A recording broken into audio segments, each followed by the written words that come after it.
Esse é um daqueles vídeos que parecem simples, voltar aos treinos, mas são decisivos para definir se a temporada começa com base ou já torta. Esse vídeo não é sobre motivação, nem sobre voltar com tudo, é sobre retomar o processo depois de uma pausa planejada. O corredor disciplinado que parou do jeito certo e principalmente com quem estraga a temporada logo nas primeiras semanas. É quase um manual de reentrada no sistema. Se você assistiu ao vídeo de dezembro, no qual eu expliquei por que parar é parte do treino e por que a fase de transição não é preguiça, não é fraqueza, não é abandono, é estratégia, agora vai perceber mais um ponto importante.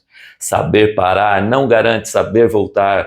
E é por isso que estou aqui hoje. Na prática, muitos corredores descansam quando deveriam descansar e erram exatamente no momento da retomada. E o curioso é que a maioria das lesões, dores persistentes e frustrações do início do ano não nasce do pico da carga, mas nas primeiras semanas da volta. Hoje eu vou te mostrar como voltar aos treinos depois da fase de transição, sem ansiedade, sem pressa, sem jogar fora o descanso que você acabou de conquistar. E deixo na descrição o link do vídeo em que falei sobre a fase de transição. O primeiro princípio, você não volta para o mesmo corpo. Esse é o ponto que mais gera erro e também que mais machuca o ego do corredor. A fase de transição cumpre seu papel justamente porque reduz estímulos, baixa o nível de tensão, permite recuperação física, hormonal e mental. Mas isso tem um preço inevitável, você perde parte das adaptações. Só que isso não é fracasso. Isso é fisiologia. Força diminui, economia de corrida diminui, capacidade de sustentar intensidade diminui. O erro começa quando o corredor descansou, mas quer voltar próximo de onde parou. Você não volta assim, você reconstrói. A ideia de que o corpo guarda tudo que foi treinado é confortável, mas não é verdadeira. O corpo não retém integralmente as adaptações que você construiu ao longo da temporada. Ele preserva algumas bases, sim, mas perde outras de forma inevitável quando o estímulo desaparece. Isso acontece porque o treinamento não cria algo permanente. Ele induz adaptações condicionais. Quando a condição some, parte da adaptação também some. Durante a fase de transição, diminuem a densidade muscular específica para o gesto da corrida, a eficiência neuromuscular, a tolerância ao impacto repetido e a capacidade de sustentar ritmos por mais tempo. Nada disso é sinal de retrocesso. É simplesmente o corpo economizando energia quando o estímulo deixa de existir. E o erro nasce quando o corredor acredita que o descanso zerou o cansaço, mas não alterou a estrutura. Zerou a fadiga, sim, mas também reduziu parte daquilo que sustentava o desempenho. E aqui entra o ponto central do nosso assunto. O corpo não devolve essas adaptações no mesmo ritmo em que elas foram perdidas. Algumas capacidades voltam rápido, outras exigem mais semanas de reexposição ao treino, e algumas só reaparecem quando o corpo volta a confiar naquele tipo de esforço. Por isso, tentar retomar o treino de onde parou é, na prática, exigir de um corpo que já não existe mais. Entenda que você não volta pior, você volta diferente. E o corredor que entende isso não se frustra. Ele ajusta a expectativa, reconstrói a base e começa a temporada com inteligência, não com pressa. Existe um fenômeno clássico no início da temporada: energia mental alta e o corpo ainda desacostumado. O corredor está descansado emocionalmente, empolgado, com fome de treino e interpreta isso como sinal de prontidão física. Não é. Tanto não é que basta você se lembrar dos primeiros treinos depois do descanso.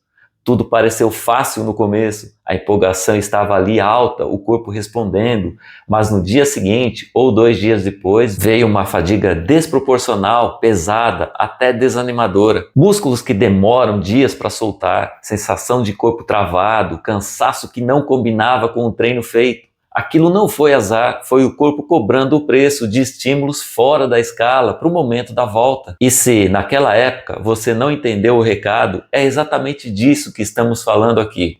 Não era falta de preparo geral, era falta de readequação. O problema não foi o treino em si, foi o treino em relação ao ponto de retorno. E quando o estímulo é maior do que o corpo recém-descansado consegue absorver, a conta não vem na hora, ela vem depois, na forma de fadiga acumulada, perda de ritmo, queda de motivação ou pequenas dores que começam a aparecer. Por isso, tenha em mente que empolgação não é critério, sensação boa durante o treino não é critério. O critério verdadeiro da volta é como o corpo responde nos dias seguintes. Quem aprende a ler isso, volta aos treinos com inteligência. Quem ignora, foca na vontade que voltou antes da estrutura. E quando isso acontece, o risco não é só a lesão, é desorganização do ciclo inteiro. A regra é simples, o corpo precisa ser reapresentado ao treino e não começar a temporada já gastando energia para apagar incêndio. Pense assim, a fase de transição, aquela em que você parou para descansar, é como desligar um sistema complexo. A volta aos treinos é religar. Aos poucos, testando cada parte. Aqui são as exigências da complexidade. Por isso, a volta não é o momento de bater recordes, testar ritmo, ver como está. Na prática, com os corredores que oriento, esse é justamente o período em que assumo mais o controle sobre os treinos. Não por desconfiança do atleta, mas porque sei que esse é um momento sensível e que as decisões tomadas aqui reverberam por meses. Desde sempre, trato a volta como uma fase que precisa ser protegida do excesso de iniciativa. É quando o atleta está mais disposto mentalmente, mais otimista, mais inclinado a fazer além do combinado e, paradoxalmente, com o corpo menos preparado do que imagina.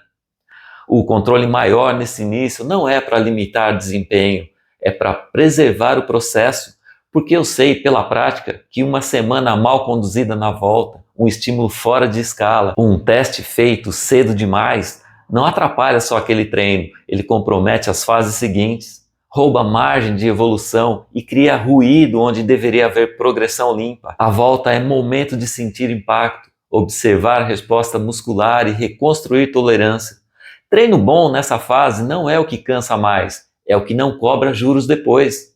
A retomada bem feita não aparece no cronômetro, ela aparece semanas depois, quando o corpo aceita a carga, responde melhor e permite avançar sem sobressaltos. E é por isso que, nesse momento, menos autonomia aparente pode significar mais liberdade lá na frente, sacou?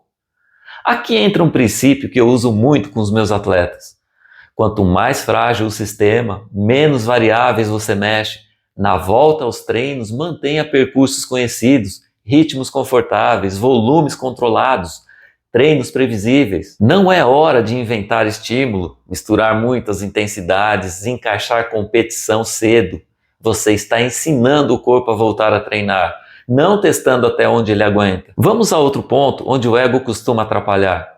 Treino leve nessa fase não é treino fraco. É treino estrutural, ele serve para reacostumar músculos ao impacto, reorganizar o padrão de movimento, reconstruir base aeróbia, preparar o corpo para os treinos futuros. Viu só como é importante retomar as bases? Por outro lado, quem despreza o treino leve na volta geralmente acelera o processo e depois paga com interrupções forçadas. E nessa relação, treino leve agora é investimento, treino pesado cedo é dívida. Mas então, quando introduzir intensidade, não existe data fixa, existe resposta do corpo e essa, por sua vez, é dependente de muitos fatores e por isso não dá para generalizar isso aqui, porque seria o caso de uma indicação para corredores sem conhecer os detalhes de seus treinos. Mas posso te dar alguns indicadores que te ajudarão. Antes de pensar em intensidade, observe os seguintes sinais. Como você acorda no dia seguinte, se há rigidez excessiva, se o cansaço se acumula rápido, se o humor oscila demais. A intensidade entra quando o treino leve já não assusta o corpo. O impacto voltou a ser tolerável, a recuperação está previsível e mesmo assim ela entra curta, controlada e espaçada. Muita gente volta aos treinos já pensando na prova do semestre, ou pior, na do próximo mês, no tempo-alvo, no ciclo principal. Calma, a retomada não é ainda a preparação, ela é o terreno onde a preparação vai se apoiar. Quem antecipa a lógica da temporada cria ansiedade, força decisões, pula etapas silenciosas. O início do ano não pede heroísmo, pede organização. E já que acabei de falar em queima de etapas, deixo aqui na descrição o vídeo em que falo profundamente sobre isso. Assiste ele, que é um assunto importante para toda a sua carreira de corredor. A volta aos treinos também é um processo mental.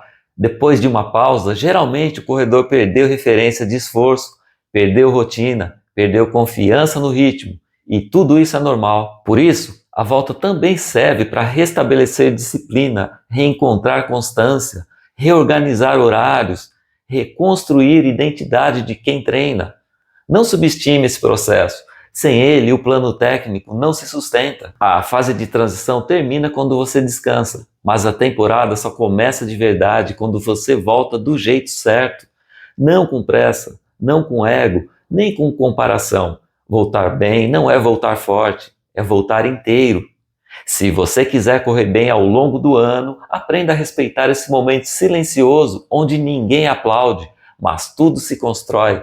E se esse vídeo te ajudou, deixa seu like, compartilha com aquele amigo que sempre volta acelerando demais e se inscreve no canal. Se você acredita que correr melhor começa por pensar melhor o treino.